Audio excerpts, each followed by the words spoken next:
everyone, I hope you're okay. So anyways, later video I'm gonna be a bit mpanvuko.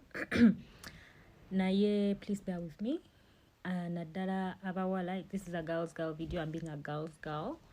So babadde bantextinga nga you want some closure. I'm here to give you closure. So August ali kugwako. Yeah, alhamdulillah. It's actually a full year nga sirine baby daddy wange. Yeah, a full fucking year. So one, I'm doing this video because I feel I have been disrespected publicly. So an eye for an eye, because ngezezaako teekawo ekintu kya bitter truth of this person being the father of my kid. Either way, naye munaye omuntu ate osirika bakufuula musiru. So as you know, I'm not a very relevant person, but I want to address this once and for all and get done with it, because I have had a lot of people inboxing me wanting to prove a point. I'm with your person, bichi. So dear, mwaka mlambanga siri know your person. That is one. I hope that makes you happy. You are dealing with someone. I'll give you a short, we call it story time. You're dealing with someone I went back to until I got tired. That is one. I went through a lot while pregnant. This person proposed to someone on Manya WhatsApp video call when I was pregnant. This person had plans of getting married in Kenya when I was pregnant. This person got someone pregnant when they went to the UK when I was pregnant. So do you know what I dealt with? I went back until I got tired. By the time when nagamba nti kati nkoye, because mwena mmanyi stories tuvudde wala nalino n'omuntu ngamanyi nti tulina ennaku yaffe tugenda kwezimba, you know, like everyone is always positive about their people and all that. Naye, as the saying goes, gwezimbye naye afuna omulala oba, you know. Anyway, this person has written before ngagamba sirina kyenkolachi kyemugaso oba kyemuyamba. I've never been supportive, sina kyemugattako, but we all know, if you know Mickey seems too funny, you know Bashwa Mickey, and you know the value attachment that comes with that. Now yeah, like I was saying, this is the person I dealt with all this time. Nadayo, love is love. I went back as much as I could until I got tired. By the time I got tired, my son was 2 months. Era nali nakazaala nga amaze tuyise mubiri byonna pregnant. Yetonze. Okay, we made things better. Nali ndi awo mwana yakaweza emyezi 2 and I get these texts. A lot of texts from a random number. Bangamba kwagirako videos. Emotoka jolabe awe waka sina ya mwesi ya msajja ya mkazi bichi omunu yafunisa no mkazi olubuto naye ravamu naye akazi mubonye olubuto ravamu oba nam neglecting, I don't know, that was last year, so I'm not so certain sibijukira bulungi. There was that woman waliwo gwe bajjako essimu nga beekyaye. So I have dealt with a lot.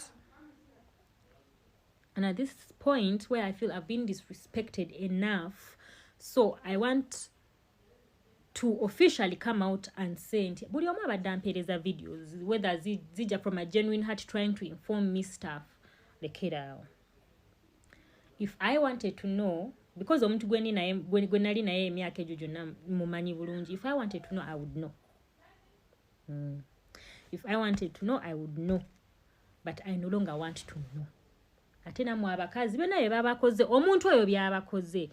Why are you taking me to be mukazi munno saawe eno nga yebali bakukwana nga omanyi n'okumanya you don't look for me? Why look for me ng'ebintu bitabuse?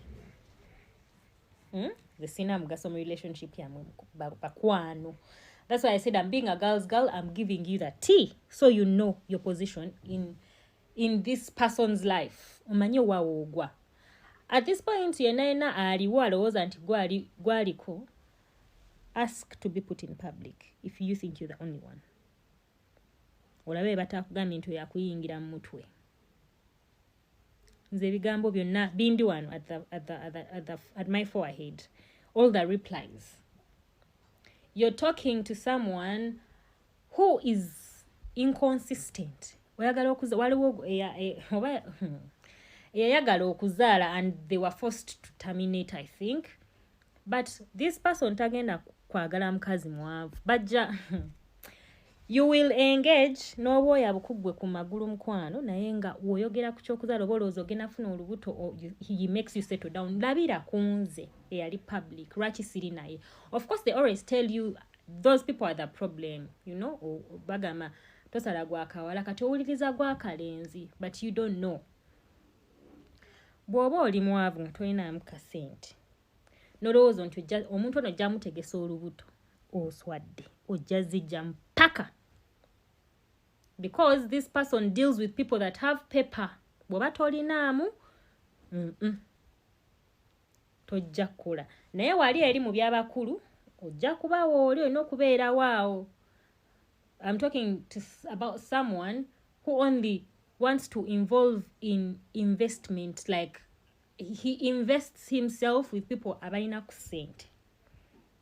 Mwindoza kubanga ffe twali twava wala munnange bichinga andekeramu ako kale oba kale twezimbye ffenna okitegedde, naye essaawa eno that is not his class. Kati gwe bwe bansindikidde simanya ate yali mu mmotoka ate ayambadde essaati ate toliiwo. Bw'oba olowooza gwaliko n'ennyumba yawedde gye twatandika ffenna genda bakuteekemu.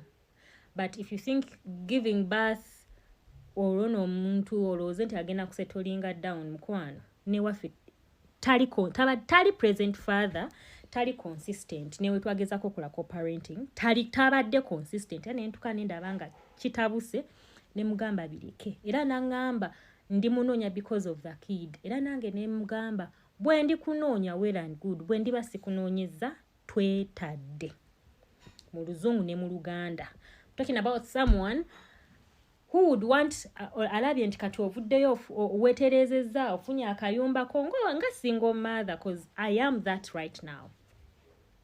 They want to come and touch you in the house they don't pay, but just because abadde akuwayo ku busente coming through for the kid ayagala azimbire okwo ajje. And then he's going around telling people how he pays my rent. I think netaga nkoleyo ka story time ka everything that I went through. Ono musajja omwana wange yali akaweza emyezi 4 agamba nti asasulira rent nga tamanyi na mwana gyali wabula myezi 6 nga amaze olaba omwana mu postings naye kuva myezi 2 nga tamanyi gyali tamanyi kyalya tamanyi ki. Naga omwana missinga biki nali ndi awo nga nsindikira message, break up message. Try to giteeka ku Instagram. I had to collaborate with him. I don't know what happened. Olwono ng'omukazi oba mukazi yali agenda muwasa. Ate gwanne message z'abantu balina njagala family y'omukazi wange bamanyi.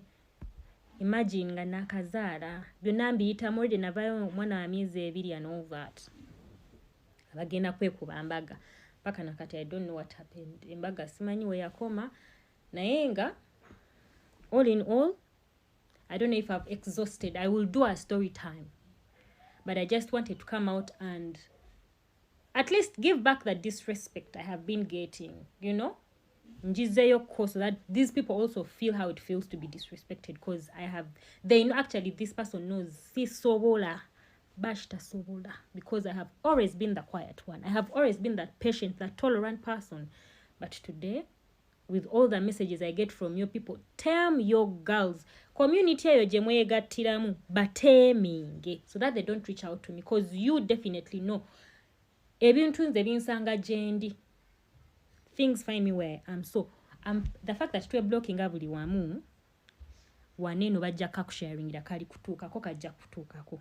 Term the people you bewegatta nabo, so that they don't reach out to me, kuba nsina magezi gaabwe era bonna nga we muli mu saako community eyo we mwegattira biki bateeminge. Tell them not to look for me. I have given them the clarity they wanted. We are not together and we will never be together. Thank you for listening.